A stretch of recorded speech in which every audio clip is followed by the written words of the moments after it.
morning 83 and 84. Ya, bagaimana kabar kalian semua pagi ini? Saya berharap semuanya dalam keadaan sehat ya. Oke, sesi English hari ini, saat ini kita akan sama-sama belajar materi inti dari unit pertama kita. Kemarin semuanya harus masih ingat ya, materi kita tentang simple past tense. Oke. Nah, hari ini kita mau belajar materi intinya. Jadi semuanya pastikan mengikuti ya dari awal video ini sampai akhir nanti. Tidak di skip ya. Oke. Jadi anak-anak, pertama-tama yang perlu kalian pahami adalah di dalam pembelajaran bahasa Inggris, hampir semua materi dalam bahasa Inggris itu kontennya pasti selalu berbicara tentang 3 hal ini. Ingat ya, dalam materi bahasa Inggris, konten bahasa Inggris pasti berbicara tentang 3 hal ini. Entah itu tentang teks kah, tentang tenses ya, apalagi pokoknya materi bahasa Inggris biasanya kita bicara tentang 3 hal ini. Kalian harus tahu 3 hal ini. Yang pertama social functions, kemudian text structures, dan kemudian language features-nya. Apa fungsi sosialnya, apa struktur teksnya, dan apa fitur atau unsur kebahasaan dari materi bahasa Inggris yang kamu pelajari. Nah, sekarang kita belajar apa? Simple past tense. Nah, kita berarti harus tahu 3 hal ini. Apa yang menjadi fungsi sosialnya past tense, apa yang menjadi struktur teksnya, dan apa yang menjadi unsur kebahasaannya. Kalau sudah tahu 3 hal ini, selesai materinya. Itu inti dari materi kita di unit 1. Begitu ya.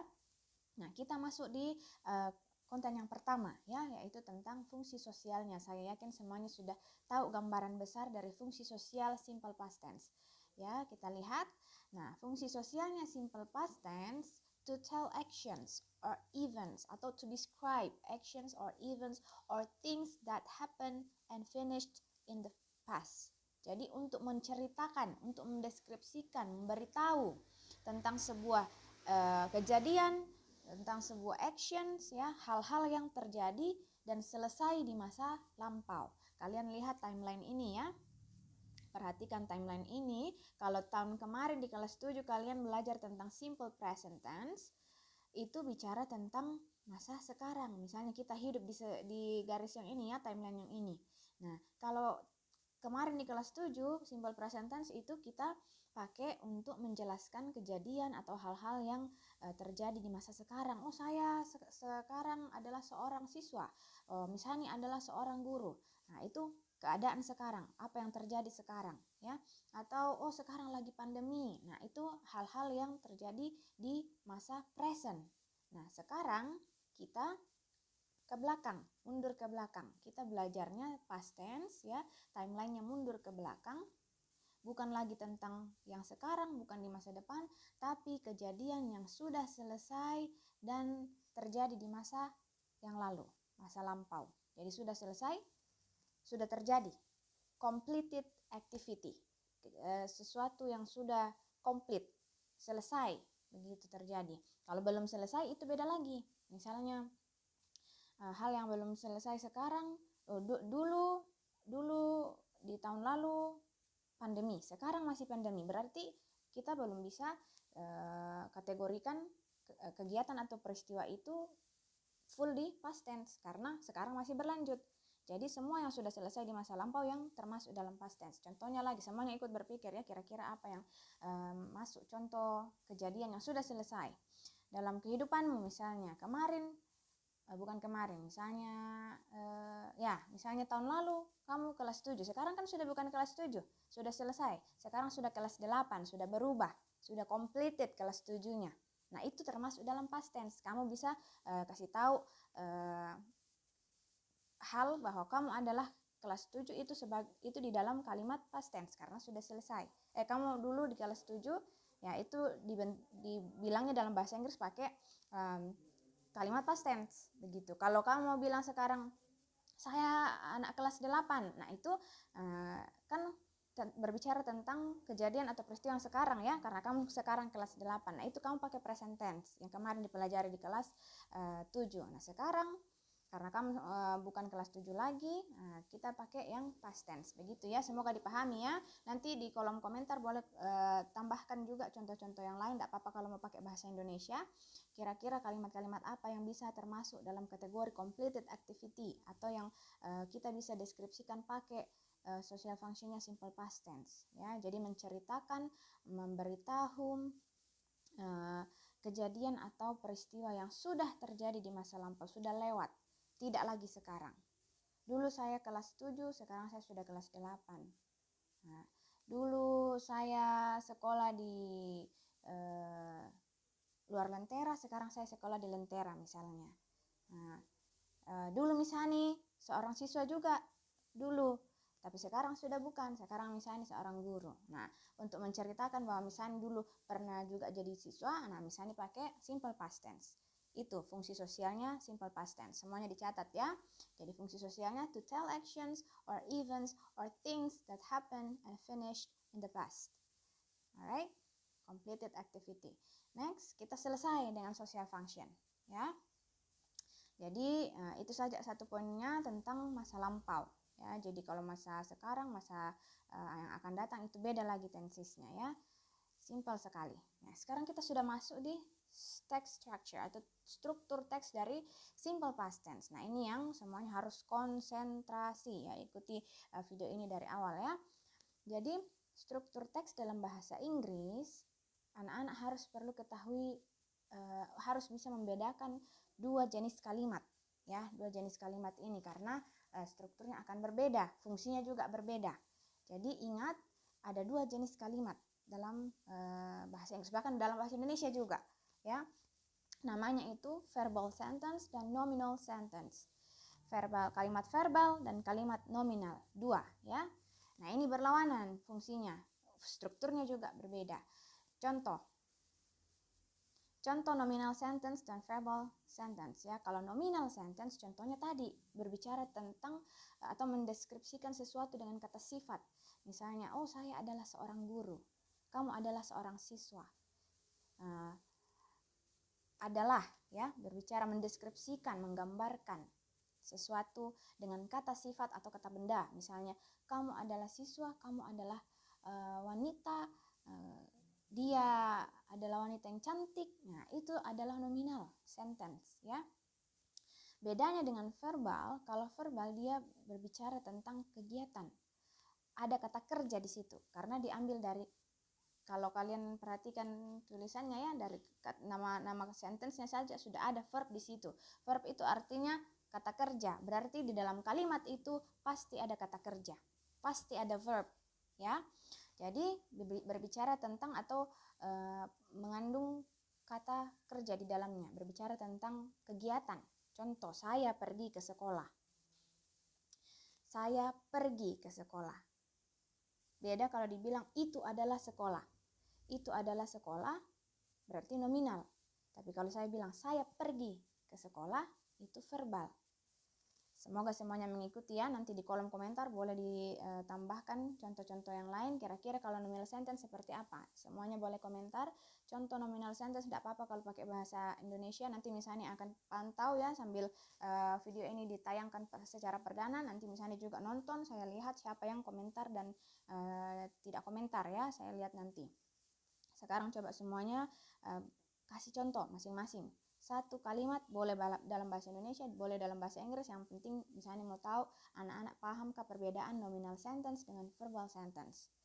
Ingat, nominal itu berbicara tentang kata sifat, menggambarkan, mendeskripsikan sesuatu dengan kata sifat ya, atau kata benda. Misalnya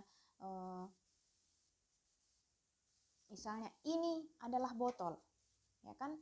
Tidak ada kegiatan di situ, tidak ada kata kerja di situ. Tidak mungkin saya bilang ini membotolkan, kan? Ini adalah botol, ini adalah toples, ya. Nah, ini adalah masker. Nah, itu semua nominal sentence, tidak ada kegiatan di situ, ya. Bukan ini memaskerkan, nah, kan tidak bisa begitu.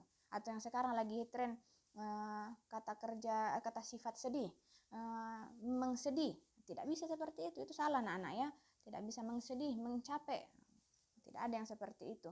Kalau kalimat verbal Nah, saya minum air. Minum. Nah, di situ kan ada kata kerja. Saya membuka toples, ya. Nah, saya memakai masker. Nah, itu verbal sentence. Ada kegiatan yang dikerjakan. Begitu ya. Beda sekali nominal dengan verbal. Hal yang paling pertama kalian harus bisa bedakan sebelum masuk lebih jauh di struktur teks simple past tense adalah dua hal ini, nominal dan verbal. Oke ya, nanti saya periksa semua yang komentar, pastikan ada yang komentar ya, semuanya masing-masing, kasih contoh. Selesai nominal dan verbal, saya harap semuanya paham. Nanti kalau ada pertanyaan boleh ditanyakan langsung di WA ya, atau nanti mungkin ada live session kalau kita perlu laksanakan live session. Tapi sampai di sini kita sudah bisa masuk di patternnya atau rumusnya. Kita lihat dulu contohnya ya. Tadi sudah misalnya jelaskan. Contoh nominal sentence, you were there. Ini dalam sudah dalam tenses past tense ya, karena to be-nya sudah pakai was were ya. Kalau di simple present kan ada am is are ya. Tapi sekarang kita pindah ke was were, kita pindah di past tense jadinya pakai was dan were. Tunggu dulu. Ya, jadi pasti ada to be di situ ya. Nah, ini namanya subject. Jadi semuanya apa saja yang disebut subjek boleh komentar. Subjek dalam bahasa Inggris itu ada apa saja? Subject in English ada I, you, they, we. Kemudian apa lagi? She, he, it. Ayu, Dewi, she, he, it. Oke. Ayu, Dewi, she, he, it. Itu subjek pronoun ya dalam bahasa Inggris. Tapi bisa juga langsung nama orang, misalnya Anto, Ani, atau langsung kata bendanya botol, bisa juga langsung noun dan sebagainya. Banyak sekali yang bisa jadi subjek dalam bahasa Inggris. Cuman untuk sekarang kita perlu taunya adalah yang Ayu, Dewi, she, he, it itu penggunaannya bagaimana kalau nominal sentence ya.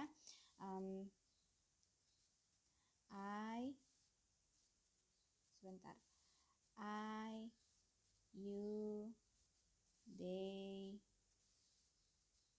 semuanya mengikuti ya. We, misalnya pindah ke sini yang she, he, it ya. She, he, it. Nah, dalam nominal sentence kita kan pakai yang tadi, misalnya sudah bilang, to be-nya adalah was dan were. Untuk membedakan penggunaannya dibagi ya, jadi I itu pakai I was, pasangannya adalah was. Kalau you, dia were. They dan we juga were.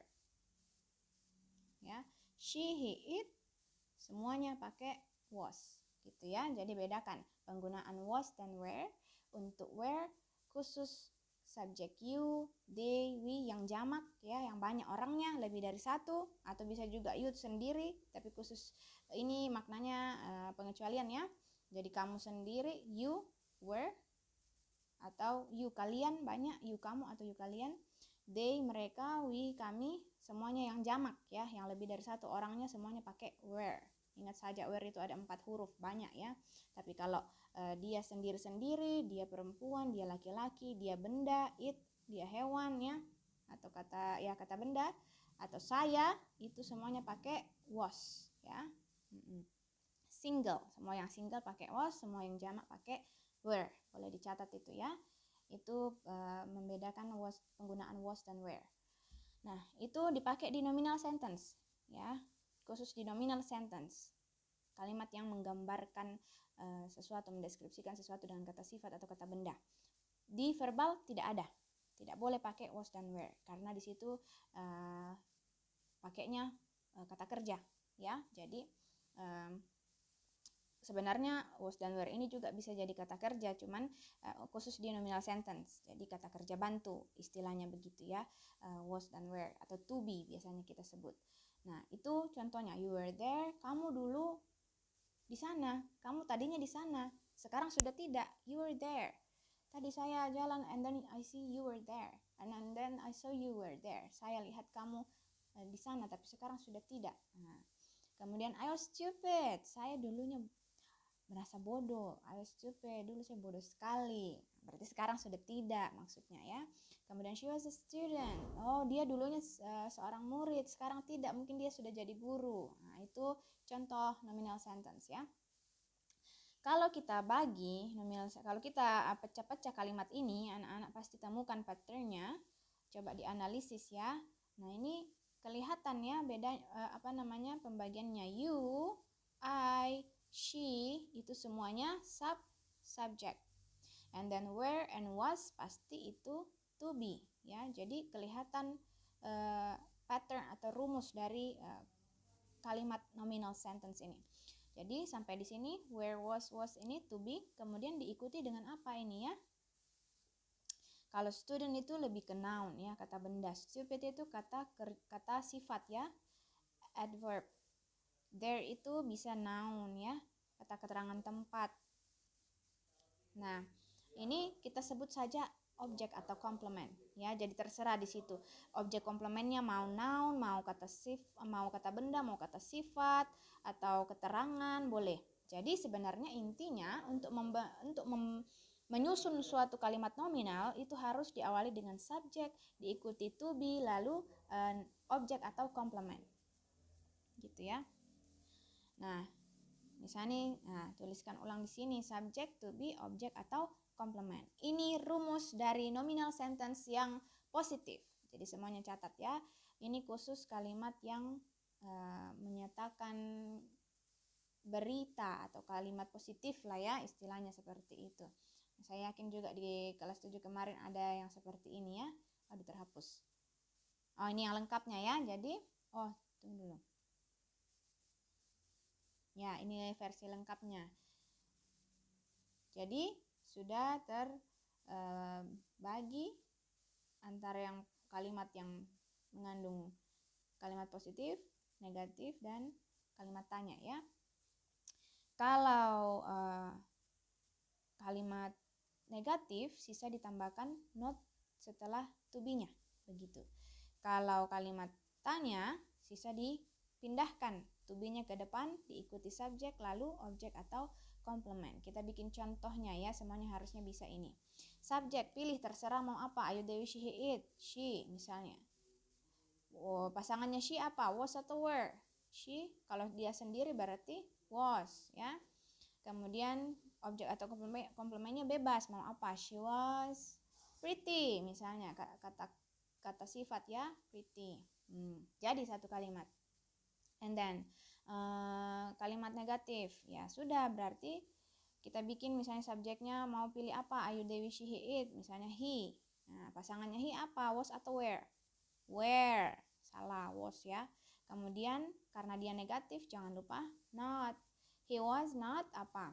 Dia tidak ya pretty misalnya ya, kata yang sama misalnya. He wasn't pretty, ya dia tidak cantik sekarang. Mungkin sekarang sudah bisa cantik ya. Cuman kalimatnya maknanya agak ini ya. Nanti kalian cari kalimat yang lebih bagus maknanya ya. Kalau kalimat tanya berarti diawali dengan was atau where, tergantung subjeknya mau apa. Misalnya kita pakai was, berarti subjeknya misalnya it, was it clear? Apakah itu sudah jelas? Ya, sudah jelaskah? Was it clear? Nah, ini contoh dari masing-masing patternnya nominal sentence. Jadi semuanya pastikan ada to be di situ. Kemudian objek komplementnya atau ya yang ininya adalah kata sifat atau kata benda. Itu saja untuk nominal sentence. Setelah ini bisa praktek menyusun kalimat ya. Nantilah after this. Kita selesaikan dulu penjelasan sampai di selanjutnya verbal sentence. Jadi itu tadi nominal ya, berbicara tentang mendeskripsikan sesuatu, tentang kata sifat, kata benda. Sekarang masuk di verbal sentence. Seperti yang misalnya bilang tadi, dari namanya saja sudah kelihatan ada kata verb di situ.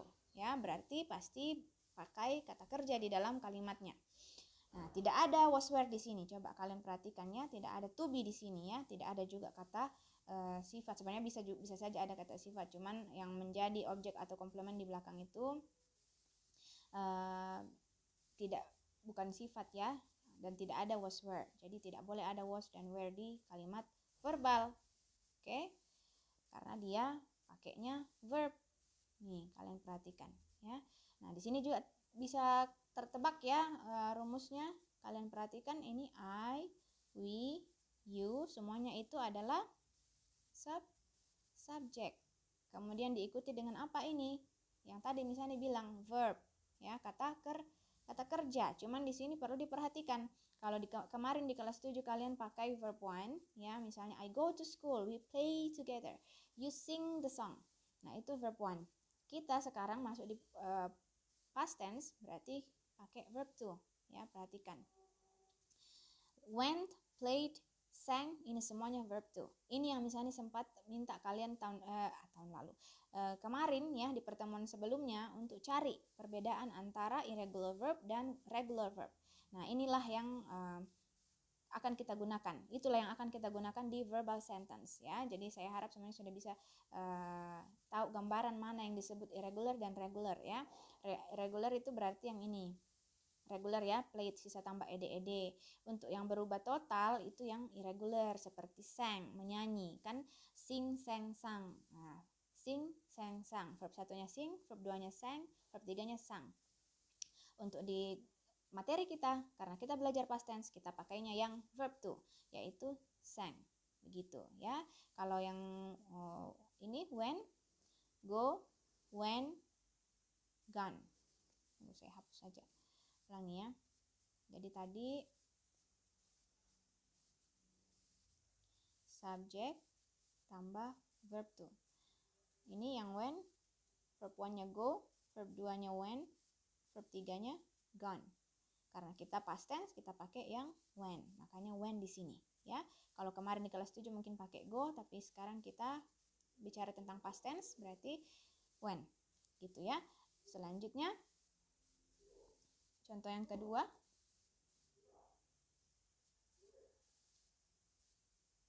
Contoh yang kedua, dia pakai kata kerja apa di situ?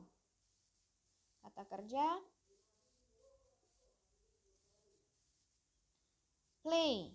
Nah, ini yang regular karena dia sisa tambah ed. Jadi verb 1-nya play, verb 2-nya played, verb 3-nya juga played. Yang berubah sisa tambah ed di belakang, ya kan? Nah, karena kita past tense, kita pakai yang verb 2. Jadi played di sini, ya. Untuk yang ketiga, sing. Dia dari verb 1 sing, kemudian sang, kemudian sang, ya. Kita pakai yang verb 2. Gitu ya. Semoga jelas sampai di sini. Jadi sampai sini rumus dari verbal sentence subject, ya. Terserah mau I, they, we, she, he, it, atau kata atau nama orang lain atau nama benda ya, nama hewan dan sebagainya, kemudian ditambah dengan verb to, kemudian objek atau komplement mengikuti. Ya. The song. Ini sebagai objeknya, dia menyanyikan lagu. Together, keterangan. Ya, keterangan bagaimana. School, objeknya, dia pergi kemana? Oh, pergi ke sekolah. Itu jadi objek atau pelengkap. Boleh ditambahkan di sini juga kalau mau tambah di belakangnya, I went to school yesterday. Saya kemarin pergi ke sekolah. Saya pergi ke sekolah kemarin. Yesterday di sini juga masuk dalam komplement atau pelengkap ya. Objeknya sekolah gitu. Jadi ini adalah rumus inti dari verbal sentence. Kita lihat yang versi lengkapnya. Nah, ini ya. Jadi subjek tambah verb to tambah objek atau komplement. Kemudian, yang perlu diperhatikan kalau kita mau pecah ke kalimat negatif yang menyatakan tidak, ya, ada keterangan tidak. Nah, perlu diperhatikan. Misalnya, I went to school yesterday. Ya, I went to school misalnya. Kalau kita mau bikin kalimat negatifnya, anak-anak perhatikan dia diikuti dengan did not setelah subjek. Ikuti saja ya. I, kemudian did not atau didn't, ya bisa disingkat. Nah, apa yang berubah di sini setelah did not? dia diikuti verb one. Hati-hati ya. Kalau di kalimat positif kita masih pakai verb to. Di sini setelah masuk di kalimat negatif kita berubah jadi verb one. Kenapa? Karena verb to-nya sudah dipakai di did di depan ya. Kalau kalian tahu did ini diambil dari kata do ya. Did itu diambil dari kata do. Verb one-nya adalah do. Verb 2 did, verb 3 done ya. Do, did, done. Karena dia pas makanya pakai did. Jadi sebenarnya sama saja dengan rumus pertama ya, subjek tambah verb to. Jadi sebenarnya ini kan subjek ya kan, ikuti semua ya. Ini subjek, kemudian verb to sebenarnya ini ya. Karena did itu verb to. Ya, cuman karena dia dalam kalimat negatif, makanya ya sudah kita langsung saja bilang did not. Tidak ada pilihan lain soalnya ya. Langsung saja dari subjek masuk ke did not, baru verb selanjutnya tidak boleh double verb to.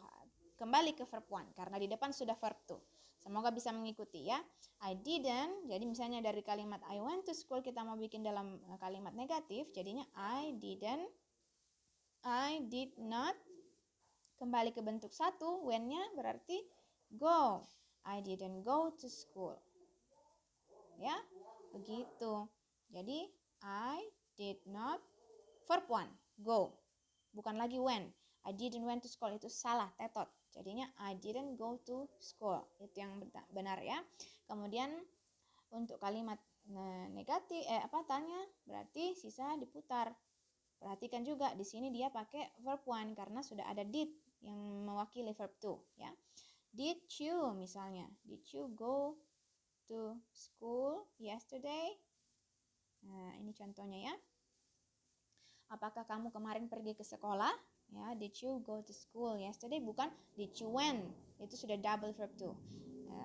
Did-nya sudah mewakili verb to-nya, makanya kembali ke verb one untuk di belakang ini ya, di belakang did. Itu adalah rumus untuk verbal sentence ya. Jadi masing-masing ada patternnya untuk kalimat positif, kalimat negatif, dan kalimat tanyanya ya. Jadi total ada 6 rumus, nominal sentence 3, verbal sentence 3. Sampai di situ adalah inti dari materi kita hari ini. Semoga semuanya mengikuti. Nanti kalau ada yang bingung-bingung boleh tanyakan di WA ya, ataupun nanti kalau banyak yang bertanya nanti saya adakan live session. Sampai di situ, mungkin terakhir saya tambahkan language feature supaya sekalian selesai ya. Jadi kan tadi di depan kita sudah tahu ya, masing-masing konten bahasa Inggris itu pasti berbicara tentang 3 hal. Toh? Masih ingat tadi di depan ya, social functions-nya past tense itu to describe, to tell events that happen or finish in the past ya. Kemudian structure atau text structure ya, struktur teksnya tadi yang pakai rumus-rumus ya. Itu kemudian yang terakhir ini language features atau unsur kebahasaannya. Ini maksudnya kira-kira kata-kata apa saja yang boleh ada dalam kalimat past tense gitu. Jangan sampai language features yang kalian pakai di kalimatmu itu adalah language features-nya tenses lain, misalnya present tense, misalnya tiba-tiba ada time signal every day di situ, tidak boleh. Itu bukan unsur kebahasaan dari simple past tense ya. Perhatikan makanya apa saja yang menjadi unsur kebahasaan atau language features dari simple past tense ya. Nah, ini dia salah satu yang bisa jadi unsur kebahasaannya. Sebenarnya banyak ya, cuman kali ini misalnya bagikan yang sering saja kita pakai, yaitu complements-nya atau yang terakhir tadi ya kan, setiap kalimat ada subjek tambah misalnya verb to tambah objek atau komplement. Nah, komplementnya ini tidak boleh sembarangan ya, jangan pakai every time, every day, every week, tidak boleh. Itu adalah komplement untuk simple present tense. Nah, untuk past tense dia punya sendiri ya, tidak sembarang ya. Jadi time signalnya misalnya yesterday, a year ago, 2 days ago, a week ago, 3 weeks ago, 3 minggu yang lalu, last morning, last night, last day, tadi pagi, tadi malam ya, sudah lewat begitu. Kamu once upon a time boleh, atau long time ago. Jadi dulu, zaman dahulu kala, pada zaman dahulu kala. Nah, seperti itu. Jadi sudah lewat. Nah, ini bisa jadi salah satu unsur kebahasaan dari simple past tense. Jadi untuk time signalnya, keterangan waktunya pasti menggunakan time signal atau keterangan waktu yang di masa lampau, tidak boleh yang masa sekarang atau masa depan. Itu sudah menyalahi language features dari simple past tense kalau pakai selain dari itu. Begitu ya, semoga bisa dipahami.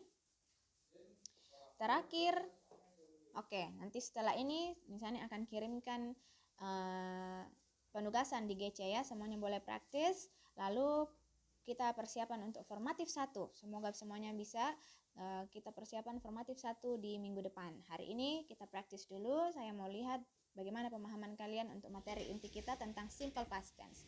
Oke, thank you everyone for today. Silakan bertanya di WA atau nanti live session ya kalau ada. Nanti misalnya kabari di WA grup masing-masing.